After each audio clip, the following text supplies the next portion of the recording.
Good evening दोस्तों। आज topic लेके आया हूँ निफ्टी निफ्टी 50।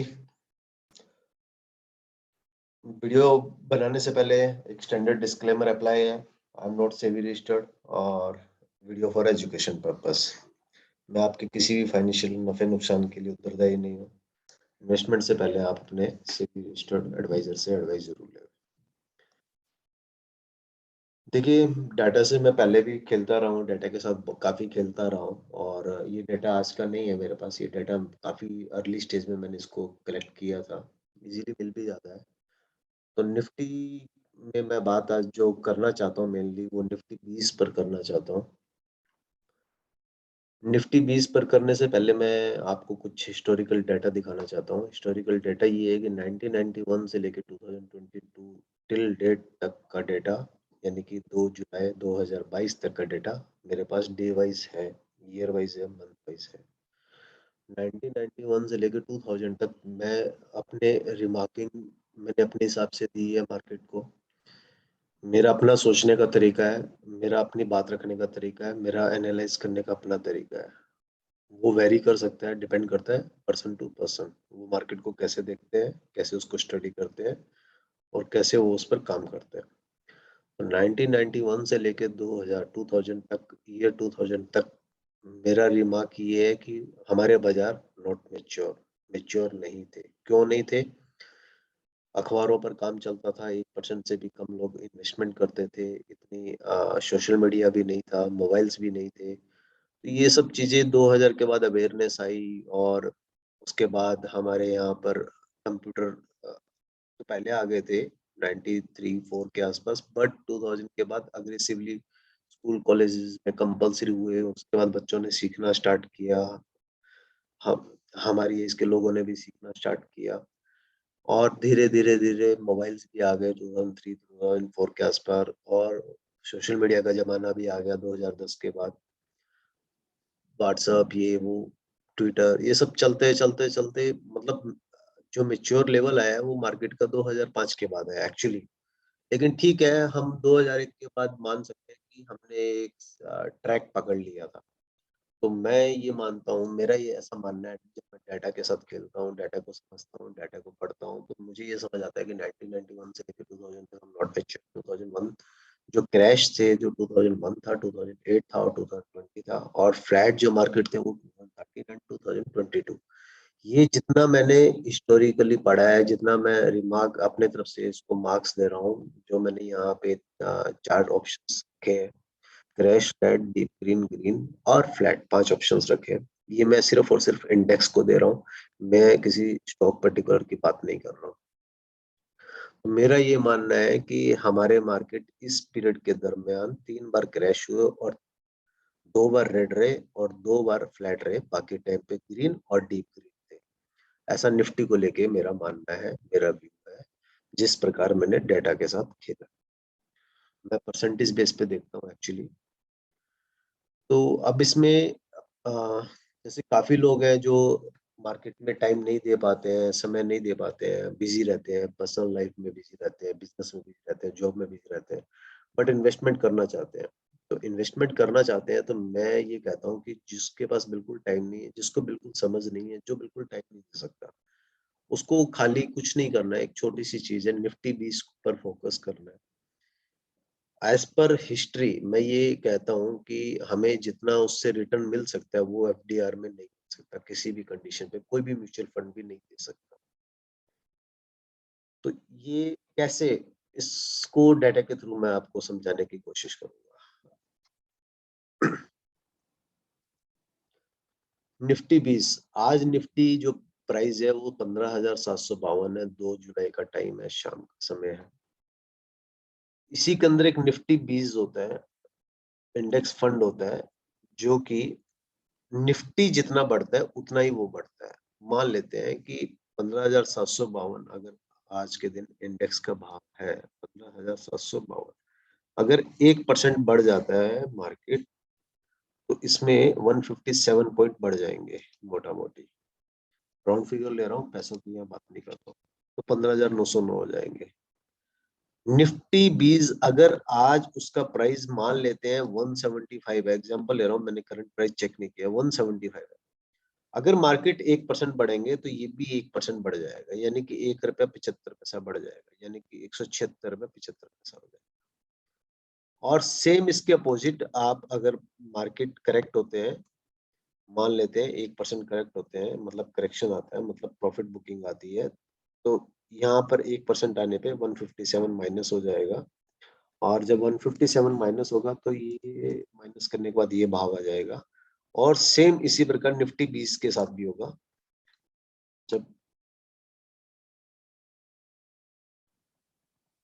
1% अगर मार्केट करेक्ट हो जाएंगे तो निफ्टी 20 जो है वो लगभग 173 रुपये 25 पैसे, 1-2 पैसे का वेरी हो सकता है, डिफरेंस आ सकता है। तो ये इस तरह से निफ्टी 20 काम करते हैं। इंडेक्स जितना बढ़ता है उतना वो निफ्टी 20 बढ़ता है, जितना इंडेक्स गिरता है उतना निफ्टी 20 गिरता है। एक छोटी सी बात और आपके सामने रखना चाहूंगा कि निफ्टी 20 ही क्यों, जिनको ज्ञान नहीं है वो निफ्टी 20 पे फोकस क्यों करे, दूसरी जगह क्यों नहीं। तो सिंपल बात बोलना चाहूंगा, मार्केट के अंदर जितनी भी कंपनियां लिस्टेड है उसके अंदर सबसे सेफ अगर माना जाता है तो वो इंडेक्स माना जाता है। क्यों? देखिए पीछे क्रैश हुए या दौर आया, अच्छा बुरा सब तरह की कंपनियां आई, आप ये मान के चलिए कि कंपनी फेल हो सकती है। क्यों? प्रमोटर का विजन गलत हो सकता है, प्रमोटर का काम करने का तरीका गलत हो सकता है, प्रमोटर गलत हो सकता है, वहां पे उसके डेटर्स क्या है, उसके एक्सपेंडिचर क्या है, उसके एक्सपोर्ट क्या है, उसके मार्जिन क्या है, गवर्नमेंट पॉलिसीज क्या है, और नई चीजों को लेके क्या अवेयरनेस है। आप क्या उस कंपनी पे बैट लगा रहे हैं तो क्या आप उसको पढ़ ले रहे हैं अच्छे से, आप उसको ट्रैक कर रहे हैं, उसके क्वार्टरली रिजल्ट्स चेक कर रहे हैं। तो वो सब चीजें अगर कंसीडर करते हैं तो इंडेक्स को सबसे सेफ माना जाता है। क्यों? दूसरा रीजन ये है कि देखिए हमारी कंट्री जो है ना वो विकसित नहीं है, ग्रोइंग है, मतलब कि विकासशील है। हम अभी ग्रो कर रहे हैं, और वो जो ग्रोथ हम डेटा पे देख रहे हैं, जो समझ रहे हैं, वो ये मान के चलते हैं कि अगले आने वाले 10 साल इंडिया के लिए सबसे बेस्ट है। अगर सब कुछ सही चलता रहा तो हम ये, मतलब मेरा ये मानना है कि इंडिया बहुत अच्छा ग्रो करेगा। अब वो ग्रो करेगा अगर कंपनियां ग्रो करेगी, अगर इंडिया ग्रो करेगा, कंट्री ग्रो करेगी, तो हमारा इंडेक्स भी ग्रो करेगा। डायरेक्ट ऊपर तो जाएगा नहीं, सब समुद्र की लहरों की तरह चलता है, एक बार लहर ऊपर जाती है, एक बार नीचे जाती है, एक बार ऊपर जाती है, एक बार नीचे जाती है, यही तरीका है मार्केट का चलने का।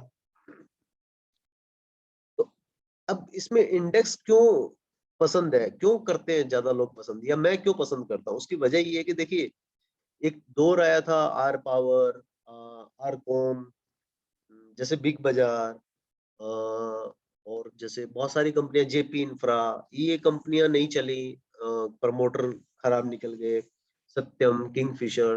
तो क्या हुआ, इन कंपनियों के शेयर आज या तो डीलिस्ट हो गए या 1-2 रुपए के 5 रुपए के हो गए। बट किसी टाइम में ये 300 500 200 बड़े बड़े प्राइस पे ट्रेड करते थे। उससे क्या, उससे इंडेक्स मरा नहीं। क्यों? क्योंकि जो कंपनी खराब थी उनको, कंपनियों को यहाँ से निकलना पड़ा, और उसकी जगह नई कंपनियों ने जगह ले ली निफ्टी 50 में। तो मतलब ये है कि खराब कंपनी को निकाल दिया जाता है, अच्छी कंपनी को रख लिया जाता है। कंट्री ग्रो करेगी तो हमारा इंडेक्स ग्रो करेगा, सिंपल फंडा है। ठीक है। अब इंडेक्स फंड करेगा तो आपका फंड भी ग्रो करे, हम एफडीआर से अच्छा रिटर्न ले पाए, म्यूचुअल फंड से अच्छा ले पाए। कैसे ले सकते हैं? सेल्फ, जिसमें हमें कोई चार्जेस भी ना देने पड़े, थोड़ी सी एक्सरसाइज करें, खाली कैलकुलेशन करें और निकाल सकते हैं। इसलिए मैं निफ्टी को पसंद करता हूँ। और निफ्टी के अंदर अगर आप इन्वेस्टमेंट, सेफेस्ट इन्वेस्टमेंट माना जाता है तो निफ्टी 20 माना जाता है।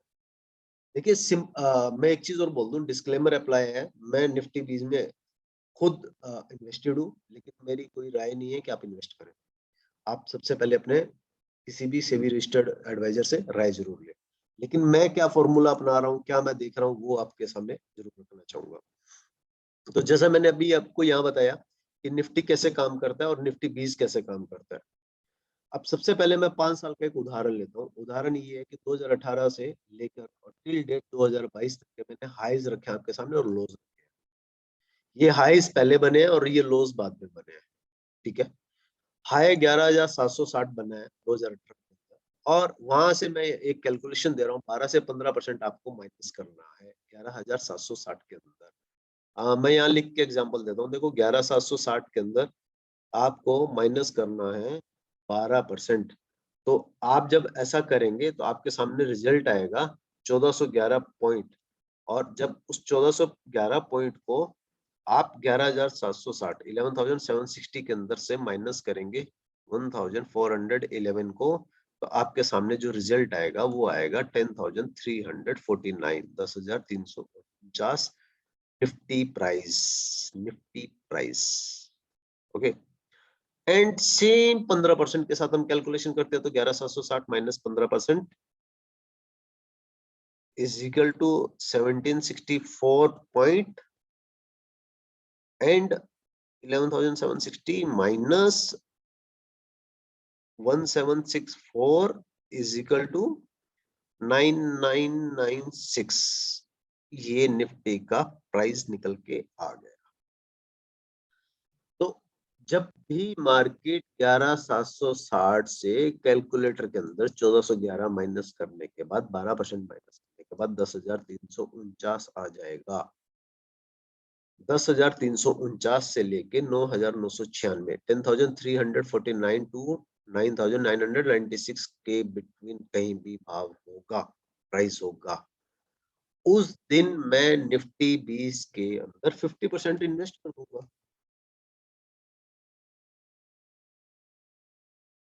तो 11,760 is the high in 2018 year, और वहां से मार्केट यहाँ करेक्ट हुआ या नहीं हम ये चेक करते हैं। तो चेक करते हैं तो आप देखिएगा हमें 9,951 लो मिला था, और हमारा इन्वेस्टमेंट प्राइस था 9,996 से लेकर 10,350।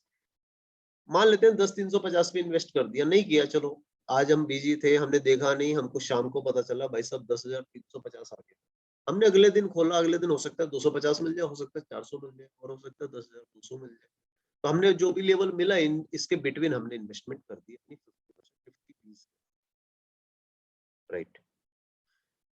ये है दो पार्ट में करने की चीज। तो फर्स्ट पार्ट आपने जो इन्वेस्टमेंट किया निफ्टी 50, मैं आपको यहाँ पे अच्छे से लिख देता हूँ, निफ्टी 20 50%,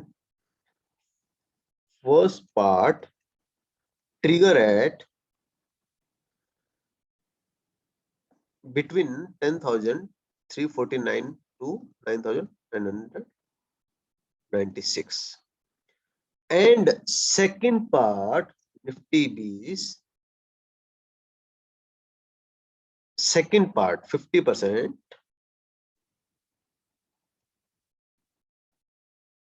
trigger at 9,408 to 9,055। क्यों? फर्स्ट पार्ट हमारा ट्रिगर हुआ 12 से 15% की करेक्शन पे, सेम कैलकुलेशन यहाँ पे की गई है 20 से 23% की, जो कि 11,760 से ही ली गई है। मैं आपको ये भी यहाँ पे एक्सप्लेन कर देता हूँ। 11,760 minus 15%, sorry 20% is equal to, आप कैलकुलेट कर लीजिएगा, कैलकुलेटर में यही पॉइंट्स आएंगे, पैसों को मैंने नहीं लिया है, और 11,760 माइनस 2,352 इज इक्वल टू आपका प्राइस आएगा 9,408। सेम इसी तरह से 23% पे करेंगे तो आपके सामने प्राइस आएगा 9,055। तो ये तो है इन्वेस्टमेंट की स्ट्रेटेजी, निफ्टी बीज में कब इन्वेस्ट करना है और कैसे करना है। अब हम चेक करते हैं क्या 500 साल में ऐसा हुआ। तो 11,760 आया था, 9,951 आया, हमारा इन्वेस्टमेंट था 9,996 लास्ट पॉइंट, ये हमें मौका मिला, यस मिला। 2019 में 12,294 हाई था, 10,637 लो था, और हमारा इन्वेस्टमेंट का जो एरिया था वो था 10,819 से लेकर 10,450 के बीच में। तो हमारा 819 से लेकर 10,450 के बीच का भाव भी आ गया था 637। तो यहाँ भी हमें मौका मिला। 2020 के अंदर 12,430 के लेके 7,511, 12 से 15% हमें इन्वेस्ट करना है, लेकिन हाई जो ये था 12,430 और लो था 7,511। 1,492 और 1,865 पॉइंट की कैलकुलेशन से हम निकालते हैं जब 12 से 15% की, तो 10,938 से 10,566 के बीच में हमें फर्स्ट पार्ट इन्वेस्ट करना था। सेकंड पार्ट हमें 9,944 से लेकर 9,571 के बीच में इन्वेस्ट करना। तो इस बार हमें दोनों मौके मिले, हमारा 100% इन्वेस्टमेंट भी हुआ। थर्ड टाइम 2021 में हमें 16,372 से 15,814 के बीच में इन्वेस्ट करना था। तो क्या ऐसा मौका मिला? तो यस, अप्रोक्सीमेट मिला। 410 लो लगाया है और हमें इन्वेस्ट में यही करना था 400 के आसपास। ऐसे 2022 में अभी हाल फिलहाल जो चल रहा है, 6 महीना हुआ है, अभी तो 6 महीना बाकी है। तो 15,183 अभी तक का लो है। आगे का क्या होगा वो देखेंगे, लेट्स सी। अभी तक का हाई है, आगे क्या होगा वो देखेंगे। बट 18,351 से हमें कितने पे इन्वेस्ट करना था? 15,598 तक फर्स्ट पार्ट इन्वेस्ट कर देना था, हमने किया। ये इस तरीके से तो हमारा इन्वेस्टमेंट स्ट्रेटेजी है कि हम 12 से 15% की करेक्शन के बीच में फर्स्ट पार्ट बुक कर देंगे, सॉरी इन्वेस्ट कर देंगे, और सेकंड पार्ट हम 20 से 23% के बीच में इन्वेस्ट कर देंगे। अब एग्जिट स्ट्रेटेजी क्या है? एग्जिट स्ट्रेटेजी क्या है कि हमने 2018 में जो भी प्राइस 9,996 से लेकर 10,349 के बीच में जो माल हमने खरीदा था, उसको मैं अलग कलर दे रहा हूँ अभी आप लोगों को समझाने के लिए। ओरिजिनल एंट्री वो हमारी ये थी। तो 2018 में एंट्री थी और 2019 में हाई लगाया 12,294। हमको बुक करना है 25 से 30% बढ़ने के बाद ओरिजिनल बाइंग प्राइस से। तो मैंने क्या किया, 10,349 जो हमारी फर्स्ट एंट्री थी, प्लस 9,996 डिवाइडेड बाई 2, जब एवरेज किया तो एवरेज करने के बाद उसका प्राइस आता है 10,172, 10,172। ये हमारा प्राइस निकल के आता है। तो 10,172 एवरेज मैं मान लेता हूँ कि हमने यहाँ पे परचेज किया था, या 10,350 ही पकड़ लो, कुछ भी जो आपका पसंद है वो पकड़ लो, इससे ज्यादा फर्क नहीं पड़ने वाला, आधा 1% से ज्यादा। आप 10,172 आपने एवरेज अगर बाय किया है माल फर्स्ट पार्ट 25 से 30%, यानी कि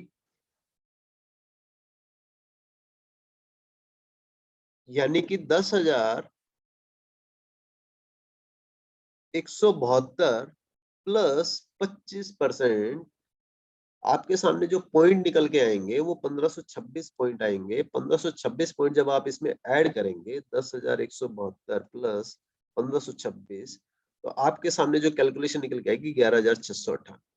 तो 11,698 पे हम क्या करेंगे?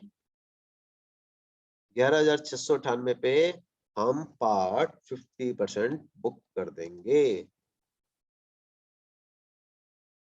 सेकंड पार्ट हम बुक नहीं करेंगे, वो हम लॉन्ग टर्म के लिए रखेंगे, अपने बच्चों के लिए रखेंगे। तो ये हमें क्या एग्जिट मिली? 11,698 पे एग्जिट था। यस, 12,294 हाई लगाया। फिर जो हमने सेकंड टाइम पे बाय किया था 10,819 से 10,450 के बीच में, एवरेज हमने पकड़ लिया 10,634। तो 10,634 से 25% यानी कि 1,595 पॉइंट, 1,595 मतलब 12,229 से लेके 12,761 के बीच में हमें एग्जिट करना था। तो क्या वो एग्जिट मिला? यस, 12,430 हाई लगाया, हमें एग्जिट मिला। सेम थर्ड ईयर 21 में हमें 10,938 से 10,566 जो हमने 20 में बाय किया था, यहाँ पे 2020 के अंदर जो हमने ये बाय किया था, यहाँ पे वो हमें यहाँ एग्जिट मिला। हमारा एवरेज 10,752 था, 25% 1,613 पॉइंट, 12,365 एग्जिट मिला। यस, 18,605 एग्जिट मिला, पार्ट हमें एग्जिट मिला। यस, 50% जो हम बुक करना चाह रहे थे। सेम ऐसा 22 जो अभी करंट ईयर चल रहा है, खत्म नहीं हुआ है। 16,372 ओरिजिनल एंट्री जो हमारी थी, 16,093 एवरेज। इसको भी अलग कलर से मार्क कर देता हूँ सिर्फ आपको समझाने के लिए। तो 16,093 एवरेज था और 18,507 पे हमें 50% एग्जिट करना है। तो 2022 अभी चल ही रहा है ना, हमको यहाँ अपना 50%। तो ये स्ट्रेटेजी का मतलब ये है कि मैं एक बार और आपको यहाँ पे बताता हूँ। फर्स्ट पार्ट हम 12 से 15% पे बाय करेंगे। सेकंड पार्ट हम 20 से 23% पे बाय करेंगे। और फर्स्ट पार्ट जो हम एग्जिट करेंगे वो 25 से 30% के बीच में एग्जिट करेंगे। और सेकंड पार्ट हम लॉन्ग टर्म के लिए रखेंगे। अब ऐसा हम अगर 3-4 साल कर जाएंगे तो हमारा कैपिटल जो हमने रखा हुआ है 50% पार्ट वो फ्री हो जाएगा, क्योंकि 25% रिटर्न हमको निकल रहा है ना एक साल में। कौन सा म्यूचुअल फंड देता है, कौन से कोई कोई भी, या एफडी या कुछ भी तरह की सेविंग देती है? कोई भी नहीं देती। सेफेस्ट बेट है। अब मान लेते हैं यहाँ पर हमें दोनों एंट्री मिल गई, हमें यहाँ पर दोनों एंट्री मिल गई, फर्स्ट पार्ट भी एंट्री मिल गई और सेकंड पार्ट भी मिल गई। ठीक है, वेल, वेरी गुड। लेकिन हमने एक ही पार्ट बुक करना है, एक पार्ट हमने रखना है।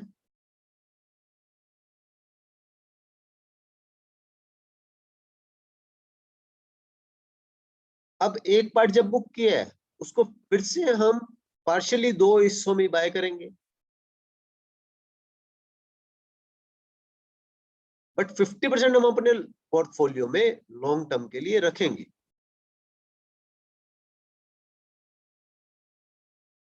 तो सारा कैलकुलेशन का खेल है और कुछ नहीं है। और कोई भी म्यूचुअल फंड वाला ना आपको ये नहीं बताएगा, क्योंकि उसके पेट पे लात लगेगी, उसको कोई कमीशन नहीं मिलेगा, तो वो आपको नहीं बताने वाला है, क्योंकि उनको चार्जेस मिलते हैं, वो अपना प्रोडक्ट बेचेंगे तो।